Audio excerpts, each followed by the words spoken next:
Sayyidatus Sa'adah Zummala'il A'izzah Kubailal Bidayah Hayya bina nahmaduhu wa nasta'inuhu subhanahu wa ta'ala hamdan bila ghayah wa madhan bila nihayah.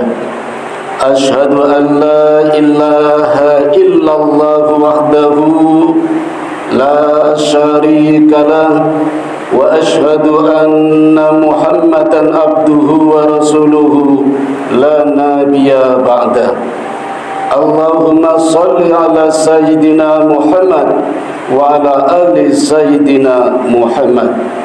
Qala Allah ta'ala fil Qur'anil Karim, a'udzu billahi minasy syaithanir rajim. Ya ayyuhalladzina amanu taqullaha haqqa tuqatih wa la tamutunna illa wa antum muslimun. Sadaqallahul adzim. Fa ya ibadallah usikum wa nafsi bi taqwallah faqad fazal muttaqun. Pada khutbah Jumat yang lalu, khatib sudah menyampaikan bagaimana Nabi yang mulia Ibrahim alaihi salatu wassalam atas izin Allah berhasil menumbangkan kedaliman Raja Namrud yang mengangkat dirinya menjadi Tuhan. Sidang Jumat Baitul Hikmah yang dirahmati Allah, sepeninggal Namrud, ternyata istrinya yang juga merangkap ibunya, jadi ibunya dinikahi itu, punya kebiasaan selalu menghiasi rumahnya dengan menggantungkan lampu-lampu hias di pohon evergreen, di pohon cemara, dan itu dilakukan setiap tanggal kelahirannya, setiap tanggal kematiannya, dan juga setiap malam minggu. Dengan demikian kita tahu bahwa di sekitar kita, mungkin saudara-saudara kita, bahkan mungkin kita sendiri melakukannya. Dan ternyata praktek yang dilakukan oleh istrinya Namrud ini ternyata adalah praktek peribadatan dari agama Majusi, yaitu agama yang menyembah api dan sejenisnya. Ya matahari, ya lilin, obor, lampion yang bersifat panas dan menyala. Itulah salah satu syariat dari peribadatan agama Majusi. Jangan kaget kalau Allah Subhanahu wa taala dan juga Nabi kita Muhammad sallallahu alaihi wasallam sangat melarang umatnya melakukan tasabuh, yaitu meniru praktek peribadatan agama lain. Kata Nabi, ketika kita meniru sama saja menjadi pengikutnya. Sadar atau tidak sadar, tahu atau tidak tahu, barangkali kita pernah dalam satu waktu menjadi pengikut agama lain, terutama praktek yang dilakukan oleh istrinya Namrud. Jadi jangan kaget, bukan hal yang baru, sejak dulu sudah ada dan diawali dari istrinya Namrud yang melakukan peribadatan dengan menghiasi rumah-rumahnya di setiap malam minggu, di setiap tanggal kelahirannya yang kita sering kenal dengan istilah ulang tahun, dan tanggal kematiannya yang sering kita kenal dengan istilah haul. Hadirin, perkara tanggal lahir dan tanggal kematian adalah perkara musayyar. Dan musayyar itu hak prerogatifnya Allah, sifatnya dependen, hanya bergantung kepada Allah. Kita terima beres. Karena Allah yang memberikan, maka tidak ada pengaruhnya terhadap dosa dan pahala. Karena tidak ada pengaruhnya dosa dan pahala, maka tidak berdampak seseorang masuk ke surga ataupun neraka. Itulah musayyar. Maka jangan sekali-kali kalau bisa kita mengatakan bahwa seseorang lahir pada tanggal sekian adalah tanggal yang baik. Termasuk hari, karena Allah sendiri yang memberikan nama-nama hari, Allah sendiri yang menciptakan bilangan. Maka semua hari adalah baik, tidak ada hari yang tidak baik. Semuanya baik, karena Allah sendiri yang memberikan nama. Maka ketika seseorang mengatakan hari Jumat adalah hari yang baik, sama saja ketika kita mengatakan hari Jumat adalah hari yang baik, seolah-olah kita juga mengatakan bahwa hari lain adalah hari jelek. Itu bahayanya, karena Allah menciptakan semua hari adalah baik. Paling aman kalau kita mengatakan hari Jumat adalah hari Sayyidul Anam, hari yang paling mulia, hari yang paling baik, hari yang paling berkah. Maka hari lain masih baik, masih mulia, masih berkah. Kelihatannya sepele, tapi ini perkara akidah. Kalau kita mengatakan hari Jumat baik, berarti hari lain tidak baik. Mari kita buktikan. Kapan? Hari apa Nabi Muhammad lahir? Hari Senin. Apakah jelek? Tidak, baik. Kapan Nabi Muhammad wafat? Hari Senin, bukan hari Jumat. Apakah jelek? Baik. Sekarang saya balik. Kapan Firaun meninggal? Hari Jumat. Apakah baik? Jelek. Jadi bukan masalah harinya, karena hari itu adalah musayyar. Begitu pula dengan tanggal kematian, begitu pula dengan hari kematian. Hadirin, dalam satu minggu tetangga saya meninggal. Yang satu hari Jumat, yang satu hari Selasa. Ketika saya takziah hari Selasa, saya di samping orang yang seripah, depan saya cerita, Pak Aziz, tetangga kita yang kemarin meninggal baik ya, karena meninggalnya Jumat. Itu dikatakan di depan orang yang seripah ketika hari Selasa. Apa tidak menyakitkan itu? Maka hati-hati kalau kita mengatakan semua hari adalah baik, karena hari itu adalah musayyar. Lahiran kita nggak pernah pesan, kematian kita nggak pernah penasan, maka semuanya adalah baik. Itulah yang namanya musayyar. Termasuk orang tua kita. Kita tidak pernah pesan, ya Allah berikan aku orang tua seorang presiden, seorang dosen, insinyur, dokter, guru. Tidak pernah kita pesan. Tahu-tahu Allah memberikan kepada kita sebagai anak seorang guru, seorang dosen, seorang dokter, bahkan mungkin seorang penjahat, mungkin perampok. Orang tua kita tidak ada salahnya, karena itu musayyar. Dosanya orang tua tidak menyebabkan dosanya anak. Itu musayyar. Maka Ibrahim tidak berdosa kalau bapaknya seorang pembuat patung berhala namanya Azar. Begitu pula anak. Kita hanya ikhtiar, muhayyar, ikhtiar, mohon kepada Allah. Maka apapun jeleknya anak-anak kita bukan salah kita, karena musayyar. Ingat kisah Kan'an. Apakah Nabi Nuh berdosa? Tidak. Pada anaknya beling, namanya Kan'an, nama aslinya Yam, bahasa Ibraninya Kan'an. Tidak salah Nabi Nuh, tidak berdosa, tidak masuk neraka karena ulah anaknya. Tetapi yang penting ada muhayyar, ikhtiar. Sama dengan anak-anak kita yang sekolah di sini, kalian nakal, guru tidak berdosa. Silakan nakal, guru tidak berdosa, kalian tanggung sendiri. Karena musayyar, tetapi guru sudah berusaha, namanya muhayyar. Nah, kalau kalian tetap beling, salah sendiri, itulah yang namanya musayyar. Nabi Lut juga begitu, ada muhayyar, tapi musayyarnya ternyata istrinya ingkar, khianat, maka Allah musnahkan. Dan besok sampai sekarang bahkan dikatakan siksanya yang tidak akan terputus sampai hari kiamat karena berkhianat kepada suaminya, yaitu Nabi Lut. Asia tidak bersalah, padahal suaminya Fir'aun. Fir'aunnya masuk neraka, Asianya tidak, karena musayyar. Dan itu tergantung pada hak prerogatif Allah.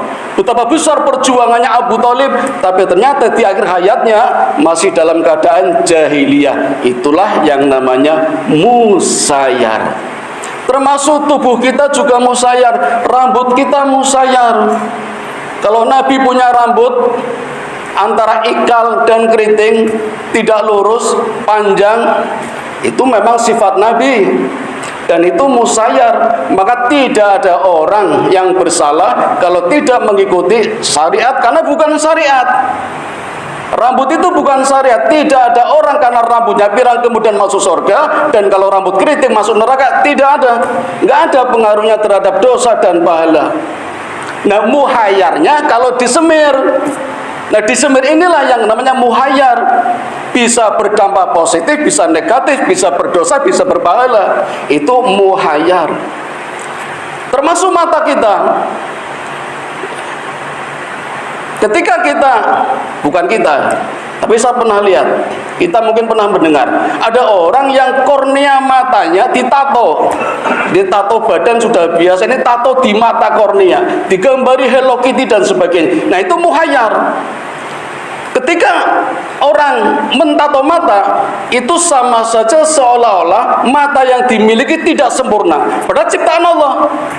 Merasa tidak sempurna, kemudian ingin sempurna dan ditato. Nah, ini muhayyar yang negatif, dan ini tidak boleh ya. Termasuk soft lens, kacamata.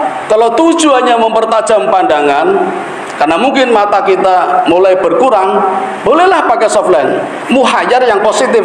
Tapi negatifnya ketika soft lensnya berwarna-warni, ada yang hijau, ada yang kuning seperti mata kucing, itu sudah mulai salah, itu muhayyar. Matanya musayyar, tapi muhayyarnya ketika merubah itu, merubah ciptaan Allah.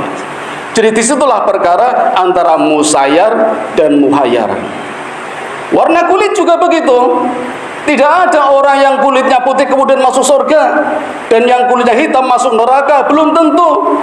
Karena itu musayyar, bukan muhayyar. Maka benar kalau Allah melihat seseorang bukan pada rupa dan hartanya. Innallaha la yanzuru ila suwarikum wa amwalikum walakin yanzuru ila qulubikum wa a'malikum. Sesungguhnya Allah tidak melihat rupa seseorang, wajah seseorang, harta seseorang, kekayaan seseorang, tapi yang Allah lihat adalah a'malikum, qulubikum, hati dan amal perbuatannya. Nah, hadirin, perlu kami sampaikan perkara musayyar dan muhayyar. Karena Allah menciptakan kita hidup di dunia dari dua aspek, ada musayyar dan ada muhayyar. Yang musayyar inilah yang kita terima beres, kita tinggal bersyukur saja. Sedangkan yang perlu kita ikhtiarkan namanya muhayyar, dan ambillah muhayyar yang positif. Karena muhayyar positif inilah yang mendatangkan pahala dan bisa berdampak masuknya seseorang ke dalam surga. Sedangkan yang negatif hanya akan menambah dosa dan akan menjerumuskan kita masuk ke dalam nerakanya Allah Subhanahu wa ta'ala.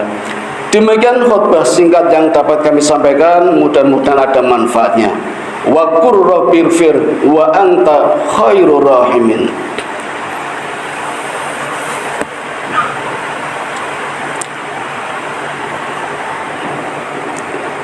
Alhamdulillahilladzi hadana li hada wa ma kunna linahtadiya laula an hadanallah.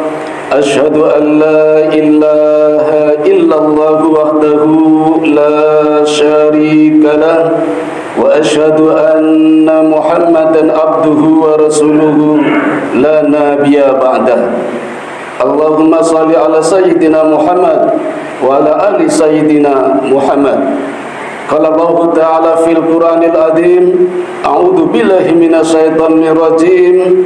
Ya ayyuhalladzina amanu dkhulu fis-silmi kaffah.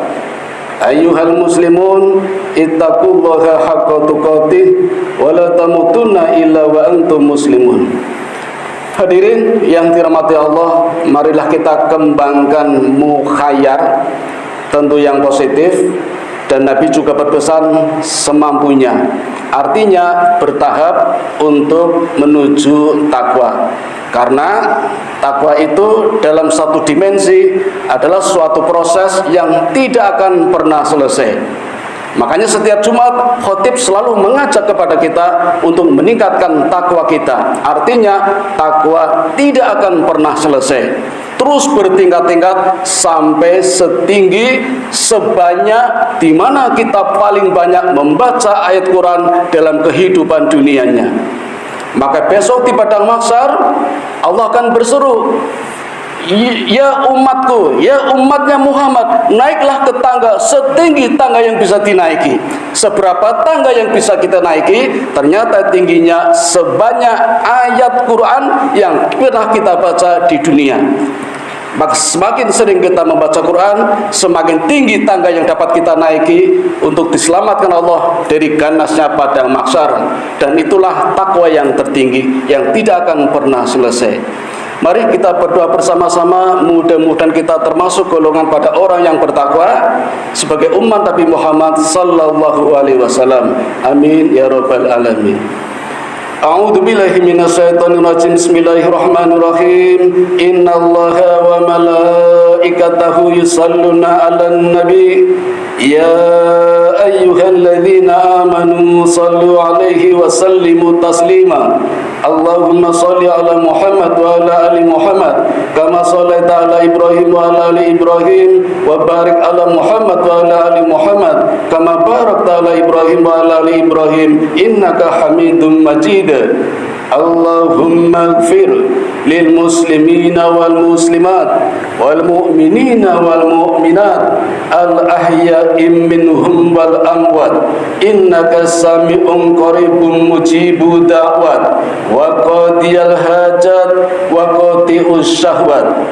Allahumma inni as'aluka ilman nafi'a wa rizqan thayyiba wa amalan mutaqabbala. Allahumma inni as'alukal huda wa tuqa wal afafa wal hina. Allahumma ja'alni syakura waj'alni sabura waj'alni fi ainin sahira wa fi a'yunin nasi kabira. Rabbana dhalamna anfusana wa illam taghfir lana wa tarhamna lanakunanna minal khasirin. Rabbana atina fid dunya hasanah wa fil akhirati hasanah wa qina adzabannar. Wa sallallahu ala sayyidina Muhammadin wa ala alihi wa sahbihi ajmain. Subhana rabbika rabbil izzati amma yasifun. Wassalamun alal mursalin walhamdulillahi rabbil alamin. Wa la dzikrullahi akbar. Aqimis shalah.